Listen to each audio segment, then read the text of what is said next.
Hello everyone, my name is Karen Durham and I am a graduate student with ECU and in library science, and I'm glad you joined us today.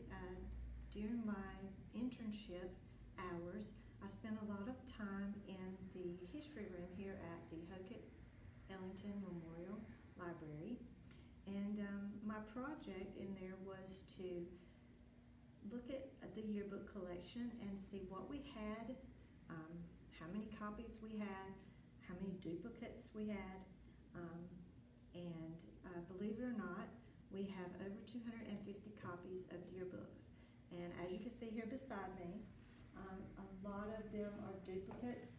We have, like right here, we have 4 from 1980, 5 actually, from 1980.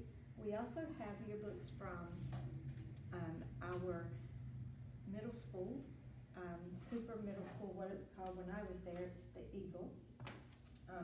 We have yearbooks, we have the oldest yearbook in our collection from 1926. It was called the Wanatella. I'm really not sure how about that name, but it is now called the Clahisco, which stands for Clayton High School. And this is actually my graduation year. I graduated in 1985. Here's my picture and my husband. We were in the same grade, so that was really cool. I had not looked at these in a long time, but when I was going through this project, I could actually see my brothers, myself and my husband, and both of my children. So it was really interesting to sit around and look at these again.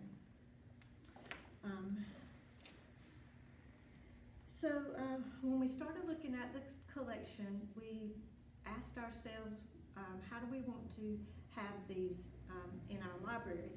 Do we want to have them in the collection with numbers so that they could be checked out and looked at while the patron was in the library? These do not need to be taken out.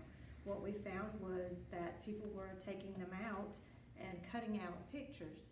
So when we went back to look at the yearbooks, there were pictures missing from inside.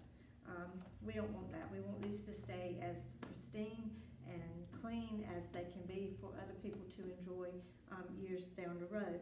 So we decided that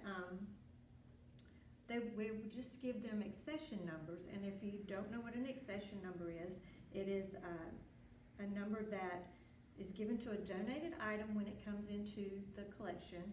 And let's just say you've got a newspaper, a yearbook, and some photographs.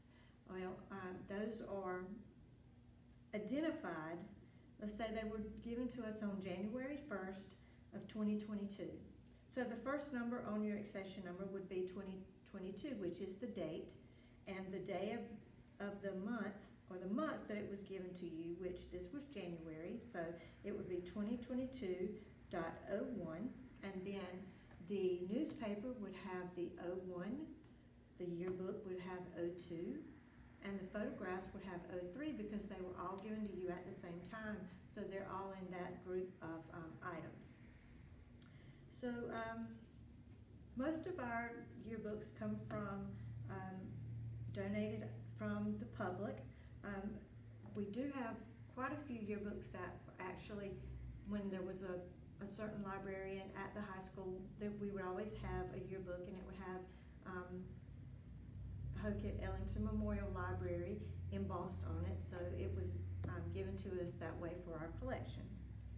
So what do you do with all these yearbooks? Do you keep them all? Do you throw them away? Or you can have them digitized, and we do that through the Digital Information Management Program, the State Library of North Carolina, and it's digital.ncdcr.gov, and you can reach out to them and decide what what they will take. You can also give them pictures, newspaper articles, slides, scrapbooks, anything of that nature. They can digitize for your library.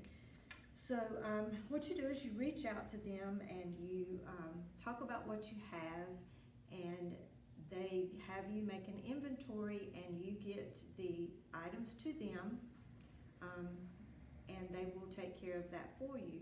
And when they're finished with their process, they do contact you to come back and pick them up. Well, is there a cost for that?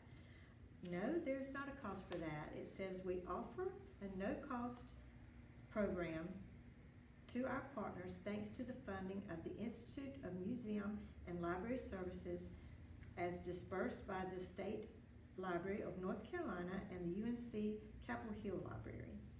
So how much stuff can you give them?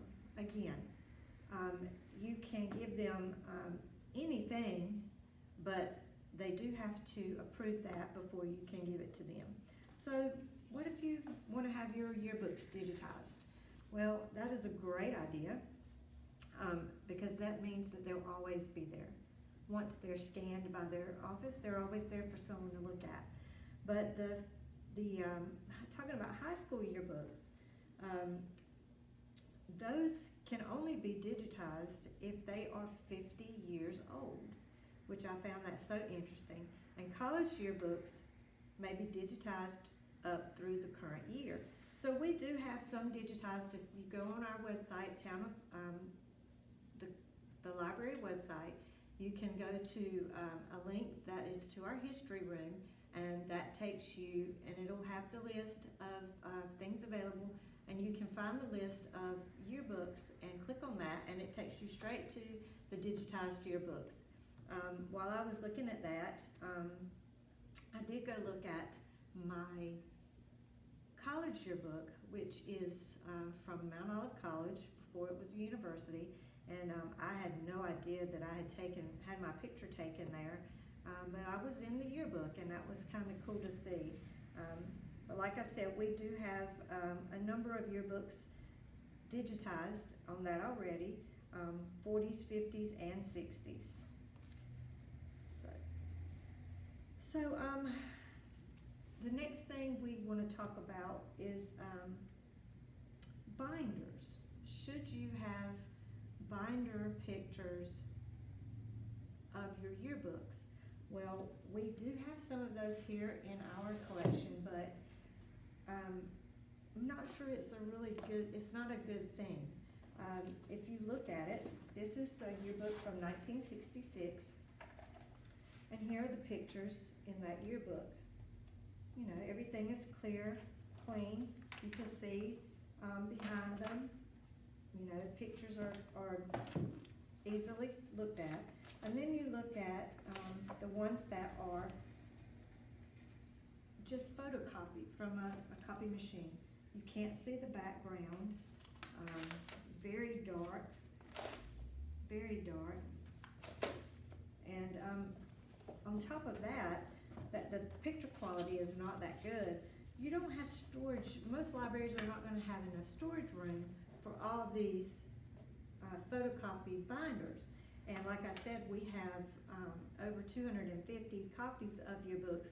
Some of them are duplicates, but we do not have the storage space to have a binder for every book. I'll also show you 1989, where it is all color. Most of it's color, I take that back. Most of it's color, but the binder is all black and white. So it's hard to see the backgrounds. I mean, these pictures were taken outside in the daylight, so you can't see anything in those books. We also have a yearbook from 1948. This is one of our earliest yearbooks. See how it was put together, how things have changed so much. The typeset is so much smaller. The pictures are not of the greatest quality. And then here is the binder copy. And it actually doesn't look that bad, but it's still a binder copy. There were photos where, you know, the pages were cut off on the sides, and it doesn't really look good. So these are something we do not need in our library. But I do also have the yearbook from 1958. I just wanted to show you that there are some things that are appreciated or, you know, needed from these books. This is a photograph from 1958 from this yearbook, and it is a copy of the picture on this page, which is the Raglan's Gulf and Open Air Market. And this building was still standing until February of this year. So now we have a picture of what was there many years ago, but you know, we don't have the original building anymore. So it's nice to have these pictures that you can go back and look at and show someone if they are questioning or asking you what was on that corner in 1970, and we'll know at that time. But like I said, the building is now has been demolished, so we have that preserved there. And yearbooks have really changed. I actually have the 1926 original yearbook from Waunatatella. That was the name of the yearbook in 1926, and it's really cool. There are some Indian references in the book, teepees. It's really interesting to go back and look at how yearbooks were then. And this is the one from Clayton High School in 2021, and it is much, much bigger. Everything is in color. Really big, and such a difference.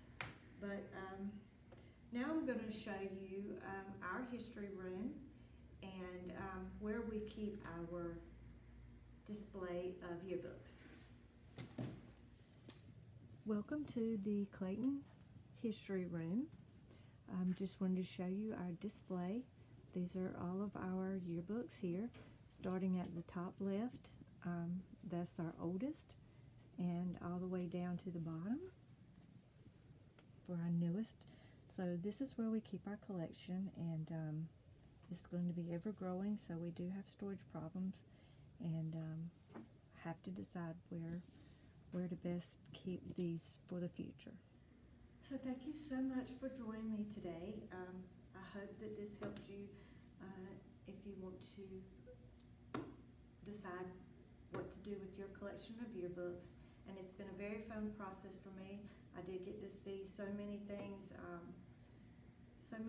that I have forgotten, and people and places, and hope you have a great day, and see you soon.